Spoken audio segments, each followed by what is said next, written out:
My Agency podcast with your host, Noah Ravoy. Hello. Most of us know that the modern dating scene is broken. We live in the most under-socialized society, perhaps in history, and people have lost the ability to interact in the way that our ancestors did. Additionally, we don't have the social structures, the church structure, the community structure that we had in the past that helped us not just to find someone, but to vet them carefully and to make good decisions.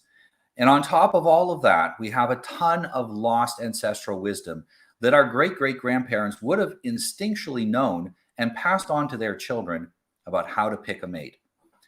Because of this broken system, more and more people are relying on getting advice and coaching from mentors that know what they're talking about. People who have helped hundreds and thousands of men and women to find someone that they fit well with. I'm going to speak tonight to someone who has been doing this. Chantal Heide, welcome. And thank you very much for joining me today. You're welcome, Noah. It's nice to see you. Could you tell us a little bit about yourself for those who don't know you? So a lot of people will say, how long you've been doing this for, what brought you to this. And the fact is, this came to me, like giving advice in terms of dating and relationships is something that people have been coming to me for over 20 years. I'm 49 now. And I seem to just sort of create this center where people come in and they bring their problems. And within 10 minutes of talking to me, they say, oh my God, I feel so much calmer. You're so soothing. And so I've always had a really good insight and perspective when it comes to giving advice. I wouldn't say like relationship advice for a long time. It was typically life advice for the majority of it. And then I got into my second marriage. And this is where I really came to blossom into understanding what creates a healthy relationship, what sort of healthy partner you need to choose, because it's one of those things where, if you buy a certain make and model of a car, now you really start recognizing that car everywhere. And so once I got into a relationship with somebody who was what I call a generous long-term thinker, a 12 out of 12, in the 12 character traits that I have in my book, No More Assholes, once I got somebody like that, and being a sociologist at heart, being a social scientist at heart, being somebody who studies how we behave. Like in my 20s, I became a dog trainer. And my question was, why is it when I change my behavior, it changes the behavior of the dog beside me? And I became a Cesar Millan working with behavioral issues. So, it's just, when I got into this kind of relationship with this sort of person, I went, ooh, this is a different breed right here. And I used to be a stripper. I don't know if you know this, Noah, but I used to be a stripper. And so what better place to put this observation in place and really start to understand the difference between different kinds of men. And so my brain went that way. What kind of man is this? What kind of man is that? And I was able to divide them into selfish short-term thinkers versus generous long-term thinkers. And by really studying how a generous long-term thinker is, I developed the 12 character traits. And so when I wanted to quit stripping, the question is, what do I do now? And being hedonistic, the answer had to be something I love, because that's what stripping was for me. It was something that I loved. And I asked myself, what am I really good at? What is happening naturally for me? And the answer was giving advice, because when I was a stripper, I didn't sell my body, I sold my personality. And the people who were coming to me as regulars were people who came to feel better. And when I wasn't with them, I was in the dressing room advising the girls. And so I said, why don't I become a therapist? So then I started going to university to go get that degree, to go work for that institution. But my first husband's next wife became a child psychologist. She was finishing her PhD when he met her, and him and I were still friends. And so I met her, and, I watched her finish her PhD. I watched her start her first job in a school, and we had a lot of conversations. And the one that really made me stop and think was when she said, you're not supposed to share your story, and you're not supposed to tell them what to do. And I said, what do you mean by that? People are coming because they need advice. They need information. And she said, no, they have to figure it out on their own.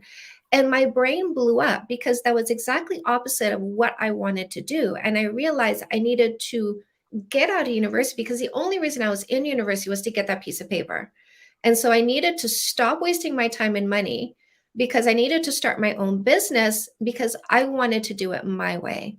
So I started my business in 2015. I thought I was going to write a book. I thought I was going to be a dating coach. But people were coming and asking for more. And, I was doing a book tour and I was seeing where there was a need for more information. And so, fast forward to 2021, I have 10 books. I do have an award in life coaching. I have a ton of people who've been helped by me either through coaching or through my TikToks or watching my live streams, my YouTube channel.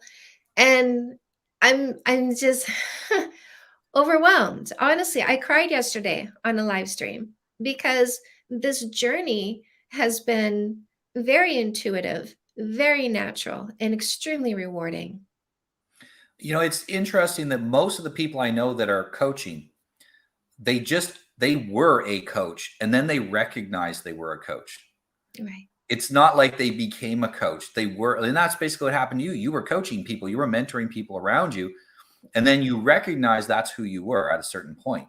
And it's very much the same with me. I was helping people for a long, long time, first as a minister, and then later on, when I was no longer a minister, just helping people that would come to me for advice.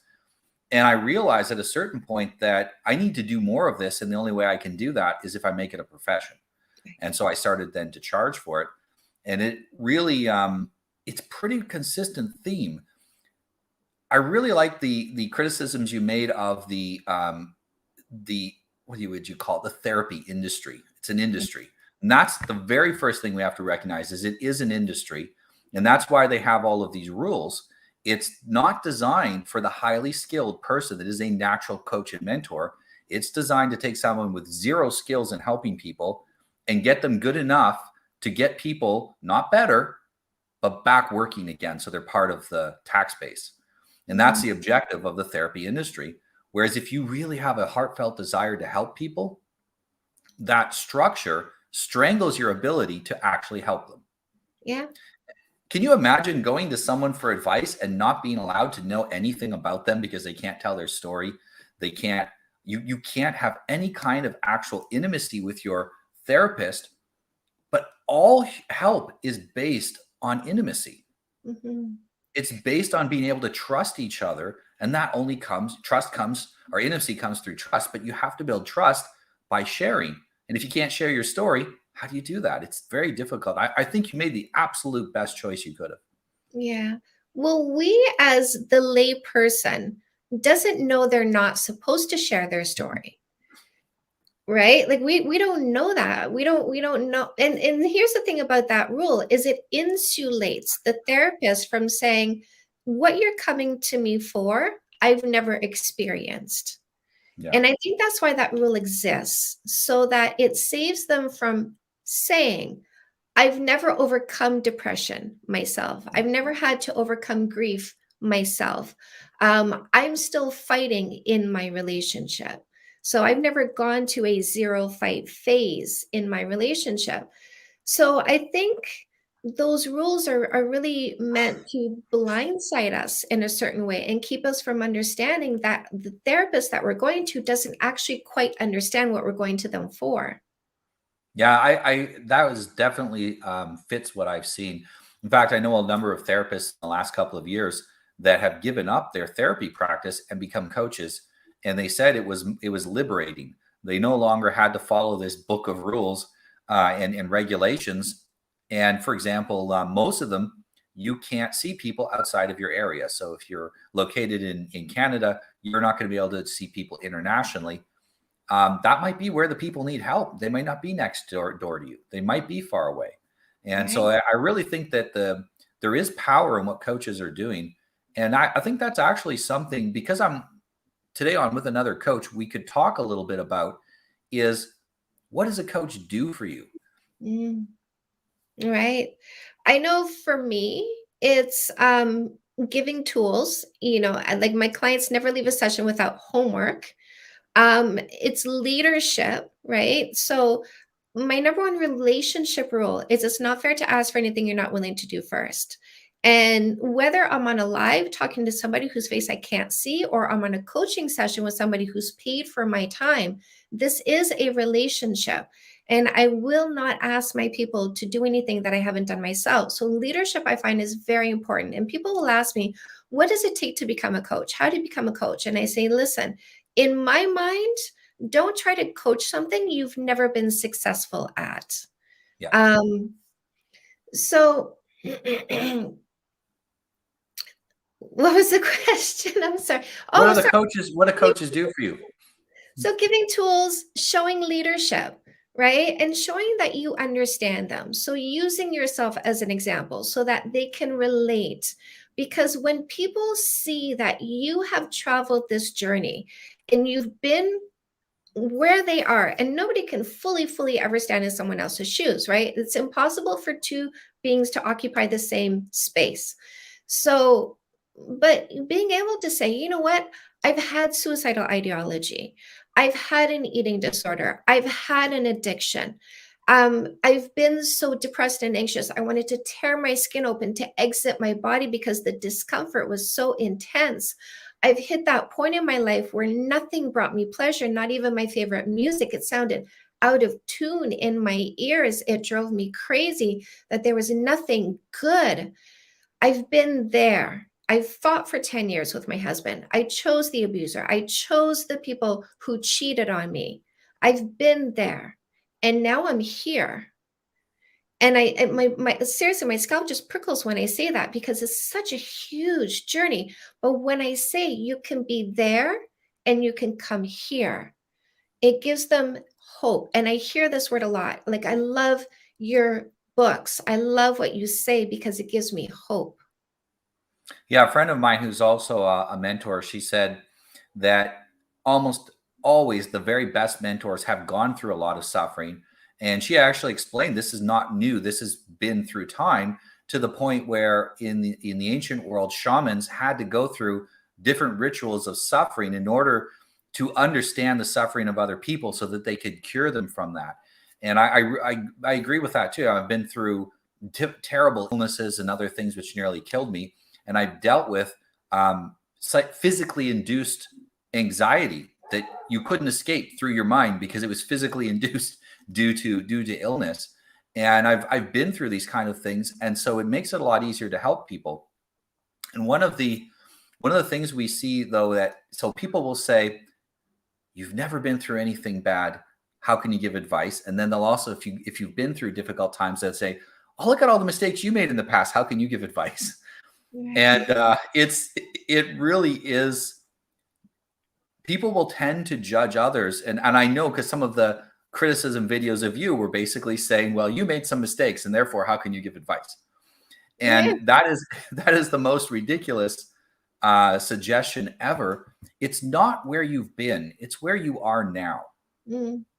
And I have a friend who does physical education training for men, and people will ask him relationship questions. And he goes, "Look," he says, "I don't really know." He says, "I'm just tall and good looking, and I haven't really had to put a lot of thought into it. You should go ask someone that has been through bad relationships, it's been through good relationships, that has this experience and can give you advice. I'm not the guy." And he's very wise to stay in that lane that he's a master of, and not give advice on things that for him just kind of came naturally. And Mm-hmm. comes from a good family, all of that stuff that really helps. And I think that's the same where you have guys like Jack Donovan that have gone through these metamorphoses into becoming a more masculine man. They actually understand the nuances of masculinity more than a man who was raised in a highly masculine culture, who's just like, well, this is just who you are. This is normal, right? And that allows him to explain it in ways that guys who take it for granted can't do. And I think whenever we're looking for a coach, we want to, if you were looking for a coach and you can't find anything about their history, I would say that's a pretty big red flag. How do you know they know anything? Yeah. And I think like nuances is the perfect word because that's the word I use as well. Obviously, it's the perfect word because that's the word I use as well. But I mean, it's such a great point because I speak out against single dating coaches. And the biggest one out there is Matthew Hussey. And I'm like, hey, let's use some critical thinking here. The guy is 34 years old, has never had a long-term relationship. So, yes, he gives great advice on how to be confident. He's a fantastic confidence coach. But when it comes to the nuances of choosing the sort of partner that will make it through into long term and be long term with you, he doesn't understand that because he himself does not have a long term relationship, has not had a long term relationship. Absolutely. It's kind of, you can give good advice, but if you don't give it from experience, that Mhm. means you copied it from someone. Right.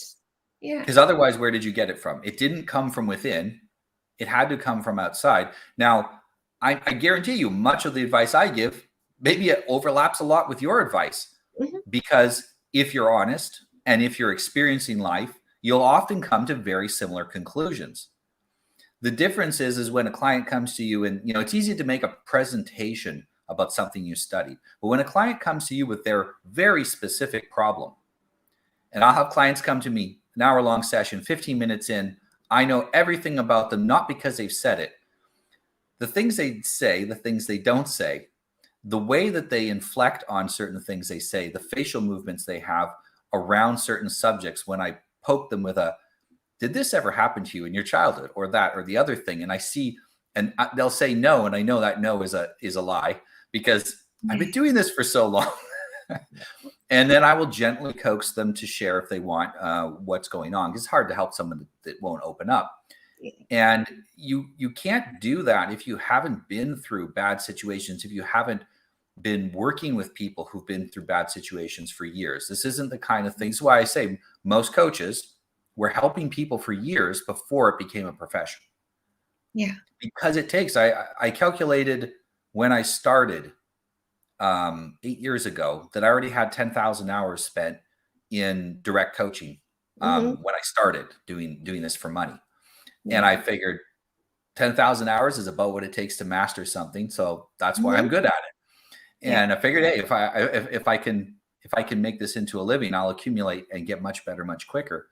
And Mhm. it's really, when you go to a coach, you're getting a consultant that has a breadth of experience that a normal person can't possibly have. You can't ask your mom and dad. You can't ask your friends. They don't have that experience. And they don't have the experience of working with people and experimenting with people, telling people, yes, that's an interesting situation. And I've seen it before, but I've not seen it before with a person like you. And so that combination of their situation and their personality, let's try this. How did it work? It didn't. Okay. What did we Mhm. learn from it? Let's try this other thing, and finding out what works. And it gets to a point where you can intuit pretty quickly what activities. I do the exact same thing you do. I give them homework after sessions where Yeah. I know exactly what work is going to set them up for success. Yeah. And I'm sure it's the same with you. And it becomes an intuition at a certain point, but that Mhm. takes hours, thousands of hours of experience. And I think this is why dating coaches are becoming so popular, is we don't have the thousands of hours of experience built into our culture anymore. Right. Yeah. You have to Because get a professional. it used to be the tribe, right? Like I had somebody on TikTok say, young girls shouldn't be listening to this old woman about dating. What does she know about dating? What does she know about flirting? And I said, I made a response to that. I said, first of all, my love, I used to be a stripper. I'm a master at dating. It was my job. Or at flirting. It was my job. Second of all, we used to grow up in a tribe where we were raised not just by a mother and a father, but by the aunts, the uncles, the grandparents, the older siblings. And so we had guides around us who had more experience, who were teaching us how to not get in trouble. And protecting us. When you develop these intimate relationships with your family where you can trust their advice, and they come to you and they say, that person's bad for you. And they may not be able to articulate it, but they can say, I'm getting a bad feeling. And you go, oh man, I trust my dad. If he says that person's a bad choice, I'm not seeing it, but I trust my dad's wisdom more than I trust my own. Yeah. And then people will make those decisions based on that. But like I said, we're in this under-socialized society, but it's also a society almost completely lacking in trust and intimacy. I was tweeting a little while ago about the lack of physical contact and non-sexual physical contact in society. It's never been easier to get laid. It's never been harder to have to give a friend a hug in public without being criticized for it. And so now, I remember growing up, friends would just sit in a pile. My wife, because she's from Portugal, it was like 20 years behind the West in its decay, the rest of the West, because it wasn't an Anglo-speaking country. And yeah, you see the pictures of them as kids, and they're all sitting together in a pile, hugging each other and enjoying, watching the movie or going for a car ride or going for a boat ride, whatever it happened to be. So they grew up with lots of physical contact. That leaves people with the ability to have intimate, non-sexual bonds with other people, so that they have people around them that they trust and they understand how to do that. It also makes sure that you're not so hungry for touch. This is a stripper, that the men coming in are men who are unsatisfied in their life. They're men who are not getting the intimacy that they need. Because if they were, they'd be going and getting that intimacy. They wouldn't be at the strip club. Right. Yeah. And that's, obviously some are just going for entertainment, right? Yes. The same way you have women or with a friend, or friend Right. invites them to go. Yeah. Bachelor parties, women go to male strip clubs for entertainment. There's certainly a large number of men who go to female strip clubs for entertainment. But the regulars, these are the ones who are lacking more intimate connections in their life. And so they come to a place where people are more likely to talk to them. People are more likely to spend time with them. People are more likely to get to know them. Yeah. And I always, so for me, I'm a very touchy person. And I guarantee you, if this was an in-person interview, I would have opened by giving you a hug when you first came in, and that's just how I do things. And usually nobody ever complains about that. It's wholesome and it's comforting. But most people, I find, I put my hand on someone's shoulder and I can feel it's like all the stress in their body goes out of them and they actually relax. And it's like, I remember a guy I met, and I like put my hand on his shoulder and I said, "Hey man, how you doing?" And he goes, oh. I'm like, "You okay?" He says, "Yeah, I haven't been touched in like 3 years." It was so sad. And I'm like, "Oh man, that's terrible." And I gave him a hug and he felt so much better. And we don't do that in society anymore because we've over sexualized everything. Every relationship has to be about sex. And that's why starting relationships off with sex at the very beginning just perpetuates that dynamic and makes it hard for people to get any intimacy that isn't sexual. So they can build a sexual intimacy quickly. They can't build the intellectual, love beyond sex, the other kinds of love that we don't really describe well in English. Greek has 4 words for love. English has 1. We say we love ice cream in the same word that we say we love our wife and children. It's a very odd language in that way. But that ability to connect with other people, to have that kind of intimacy, is really lacking. And it really affects the dating market, because I don't know if you've noticed this, but people going out on dates have very low trust in the process, low trust in themselves, and low trust that they're going to find someone.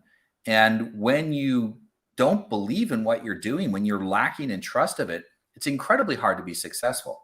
My normal instinct whenever I meet someone is, I'm going to have a great time with this person. This is going to be fun. I'm going to enjoy this interaction. And very rarely am I wrong.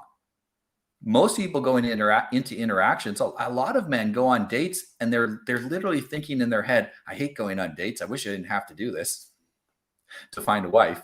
And that is, when you get into that mindset, it's incredibly difficult then to actually create intimacy. I think that's why too, that people will, okay, we're having a hard time connecting. Let's connect sexually, because everyone knows how to do that. And then they go straight for it. And then once you get there, it's hard to go back and make the other connections you need. I don't think it's that people can't. I think it's that we've been misinformed and uneducated. Right. And so basically what's happening in our culture is intimacy starts at sexuality. It starts with a kiss, right? Kiss by the first, second, third, fourth date. Before you actually develop genuine intimacy for the person based on who they are, before you actually feel enough fondness to want to initiate affection. And so because we're jumping straight to the sexual intimacy and hoping that genuine intimacy and genuine affection becomes a byproduct of it, this is kind of where we're having this gap where I say no kissing, right? No kissing. These are the words I use. No kissing for 3 months, and people say, "How can you go 3 months without any touching?" And I say, "Wait a second, that's not what I said. I said no kissing."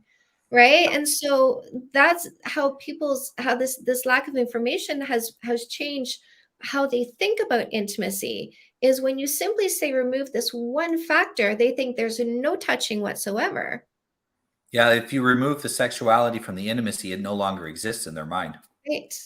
That's Yeah. a really important insight. And I think that's important for people to understand too, and take some time to think about how they think about intimacy.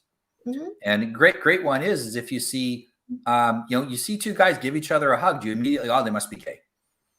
It's because you're seeing everything through that lens. You're seeing everything through the lens of sexuality. And this is grown. This has been a thing that's relatively recent, since maybe the 60s, 70s. Before that, you look at old movies and people are, walking, holding around each other like this with their arms. And what is it? Wizard of Oz has that. They're walking along, holding each other and walking down the road. And it's an example of, no one thinks that is anything but what it is. It's friends walking down the road. Right. And we have to learn how to rebuild that intimacy. And for a lot of times I have men come to me or women come to me and say, yeah, I want to get married and I want to start dating. And I ask them, tell me about your same-sex friends that you have. You're a guy. Tell me about your male friends. Your woman. Tell me about your female friends. Well, I don't really have any. Mhm. Like, well, maybe you should figure out how to be friends with someone that's a whole heck of a lot like you before you try to be friends with a woman that's, going to have a lot of different needs than you have. Because if you can't get intimacy with one, you're going to have a hard time having intimacy with women later. And a lot of times, man gets a couple of friends, his confidence in his ability to be friendly, to socialize with people goes through the roof, and they just meet women that way. A lone man by himself is fairly repellent to women. It doesn't matter even if he's good looking, but a man in a group of men, even if he's mediocre, his perceived value increases. And the same thing works for women. They've done studies on it for women. For men, I'm not sure they've done studies, but it's something that's been historically known. If you have friends, you're more interesting than if you don't.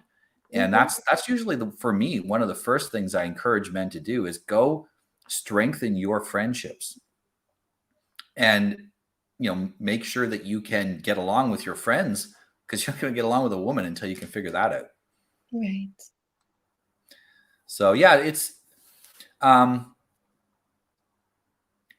one of the things that is really distorted the dating market or the dating scene also has been social media and dating websites. And I wouldn't say distorted, but changed. It's changed the dating market. And so you have clients that got married 20 years ago, like I did, and now maybe they're getting divorced and they're going back out into the dating market.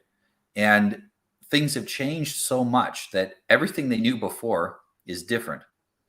What kind of advice would you give for people that are divorced, perhaps, or their spouse died, and now they're looking to date again and enter the dating market as not a spring chicken? It's the same advice that I give to everybody, right? Here's the thing, your intention is your intention.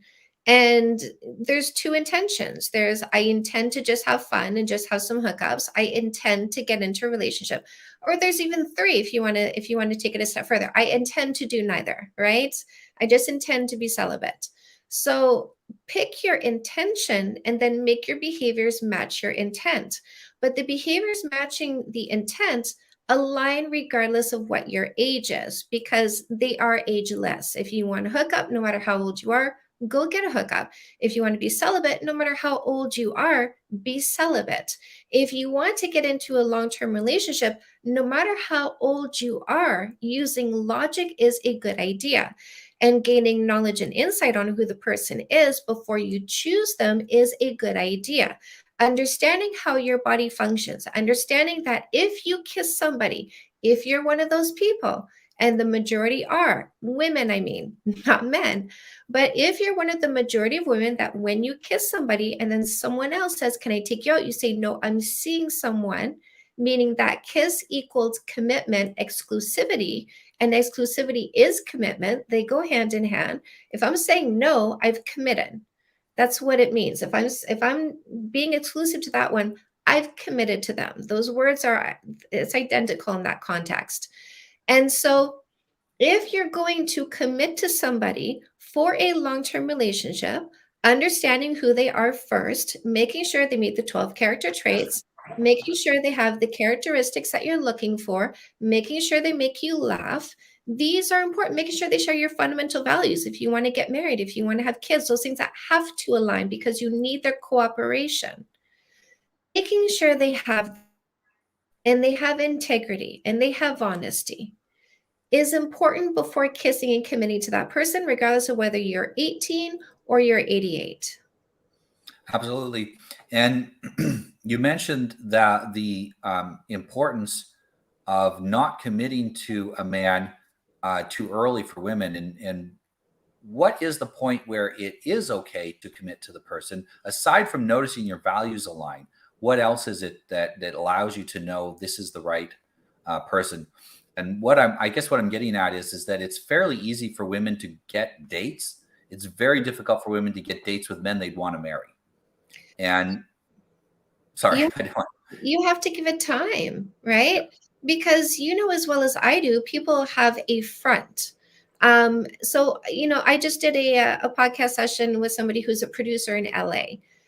He produces shows like Naked and a Lot or Naked and Afraid, right? So reality shows. He does reality shows, cameras following all the time. And he says it takes about 48 hours to actually see them because they present who they think they should present, and then the facade falls away and you see who the person is. Now, you're not with somebody 48 hours. When you're dating, it's like 2 hours here, 2 hours here, 2 hours there. So you take those 3 months and you let the facade fall away and you look for what is consistent. Yeah, I found when I was dating, one thing that helped, and I have recommended this to clients, but it's often hard for people to follow up on it due to social groups not being as vibrant as they used to be, is to observe the person you like, not just on a date with you, but you go out with your friends and invite her and say, hey, you can bring some of your friends too. And then you see her, because it's great. If she's acting false in front of her friends or he's acting false in front of his friends are going to rib him about it. Well, you acted so weird, man. What's wrong with you? And if a man is projecting that he's a certain way and all of his friends are different, right, you know he's lying. Yeah. Because people tend to hang around people that are like them. They might be more or less intensely in that direction, but they're going to be similar. They're not going to be completely different than his friends. And I found it was a great way to very quickly find out the truth about how people behave. And it's funny to see people who behaved one way on a date or two, and then you get them with their friends, and then you see who they really are, and you can see in their face the panic of, wait, I shouldn't have agreed to this. Now I'm with my friends and I'm with people that I put a different face on, and it's a really interesting social dynamic. And I think it's the reason, like since I was a young man, my thing has always been try to be the exact same person in public, in private, and with everybody. Right. And we always have variations. I'm not the same guy when I'm playing with my kids as I am when I'm coaching. That would be obnoxious to coach your kids all the time or coach your wife all the time. But the people that I am are congruent.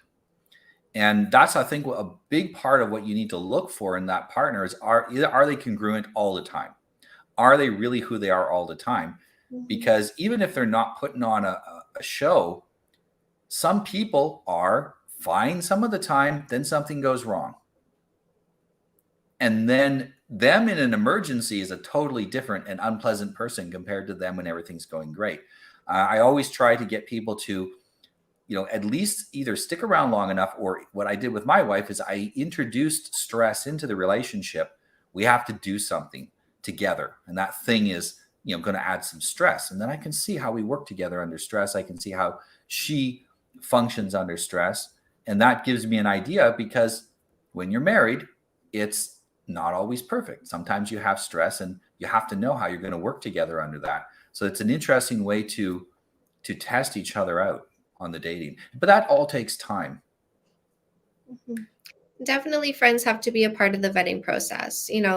One thing that I say to people is, don't kiss somebody who hasn't introduced you to their friends. Don't kiss them if they haven't introduced you to the people who are important to them.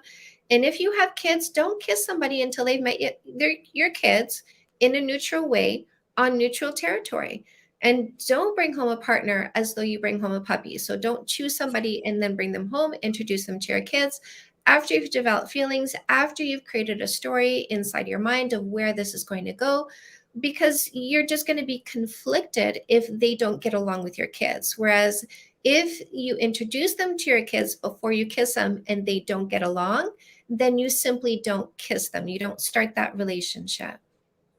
Absolutely. No, that's very wise. Was there anything else that you'd like to share with us about maybe where we can find more information about you, or where someone that's interested in hiring you as their dating coach can contact you? Absolutely. I'm so easy to find. If you Google Canada's dating coach, you will find all of my social media. You'll find my website. You'll see my Google reviews. I have over 170 of them. I love my people. And go follow my TikTok, because I'm really very active on TikTok. It is my favorite platform for social media. And take advantage of the free stuff that I have. If you go on my TikTok channel, if you go on my Instagram channel, you will find I have a link tree in there. There's a lot of free things for people to take advantage of. There's a free book. There's free worksheets. There's a free long distance relationship guide. There's even a free meditation guide to get people started on meditation, because absolutely the key to having a healthy relationship is having a healthy brain. And that means shrinking your amygdala, which is your fight or flight, which is where stress, fear, and anxiety comes from, and increasing your hippocampus, which is introspection and compassion. So this brain is the perfect brain to look for the right partner, because you won't be anxiously seeking somebody. And it's the perfect brain to have in a relationship, because you won't vomit and over stress, fear, and anxiety partner. Excellent. Thank you very much. Um, yeah, I think that covers what we wanted to talk today. And I actually recommend people go and have a look at what Chantal has written. You've got several books, which I can see in the back there. 10 How many? books. 10. Wow, 10 books. That's fantastic. And you've written 10 books, and they cover a variety of subjects. You can take a look at them on, if you Google, you'll see her books appear right at the top of the Google search. And so, yeah, take a look at what works for you and pick one of those out. Thank you, everyone, for watching today. And thank you very much, Chantal, for joining me today. Thank you, Noah. Have a great evening. You too. Thank you for watching our video, and I hope it inspired you to take action in your life. Please subscribe to our channel and like this video to get more agency building content. The real secret sauce is in our newsletter. Click on the link in the video description below to sign up. I promise I won't flood your inbox, and anything that we do send you will be of high value.